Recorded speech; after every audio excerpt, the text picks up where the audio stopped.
So Rick's people find a new community, the Commonwealth, and so far everything seems to be working alright. But as this is The Walking Dead, and as the next few covers are indicating, it won't stay that way. Hello everyone, I'm the one with the glasses, and today we are exposing the Commonwealth to see what dark secrets it may be hiding.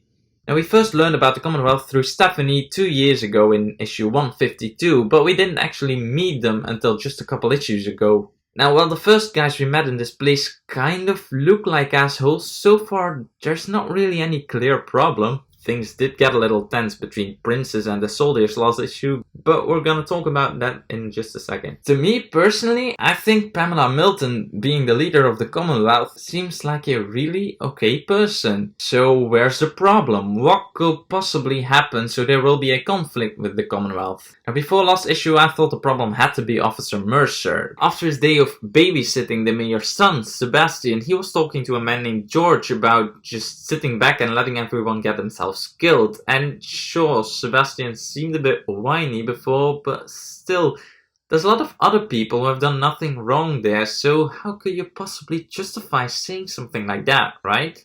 Now after I read this month's issue, I didn't think Mercer was a problem anymore. See, after Sebastian revealed himself to be a tremendous creep, I believe the problem had to be Sebastian himself. There's a good reason for that. I can't help but notice the similarities between Sebastian here and another character from a very different series. Kill him! Kill all of them, I command it! I want these people executed! I want the same for you! Yeah, that's right, we're getting Joffrey in The Walking Dead now, and I can't wait until he gets poisoned. Anyway, it's rather easy to see how he could become the problem here. Obviously he's going to complain to his mother about Princess pushing him to the ground, and his mother, otherwise being quite reasonable, loves him and she will not like to hear that.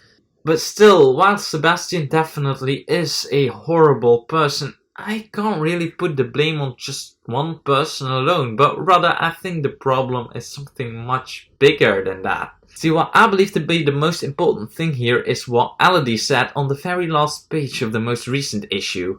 It is important that we know our place. And that is exactly what's going on here. That's where we have our problem. Everyone has their place. The leaders reign over the common people. And it's not the first time we see this either. Just 2 issues ago, when we actually see Stephanie for the first time, she already said that this place has its flaws, to which Lance more or less replies that she's not qualified to speak. Again, everyone has their own place. There is no democracy. Now, if we take a look back at the conversation between Officer Mercer and George, it just becomes clear that Officer Mercer, if anything, is broken. Obviously, he does not agree with Pamela Milton, but he's not allowed to say anything because that's not his place. He's not qualified to voice his opinion. They only need him because he's so strong and so tall, and every page he's in, every little panel, he just seems so tired. He, like so many others, is a victim of the system they're living in. And if you look at it this way, can you really blame him for what he and George said to each other?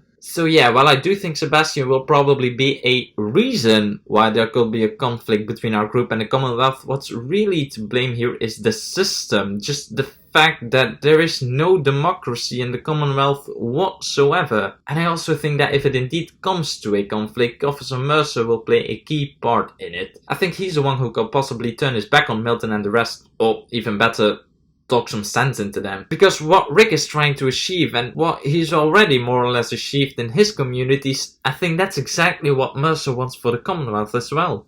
Now, of course, all of that is only if it does indeed come to a conflict between Alexandria and the Commonwealth, but looking at the covers for the next couple of issues, I think it's safe to say that it will. After all, when has Robert Kirkman ever misguided us with his covers, right? Yeah, this video was pointless.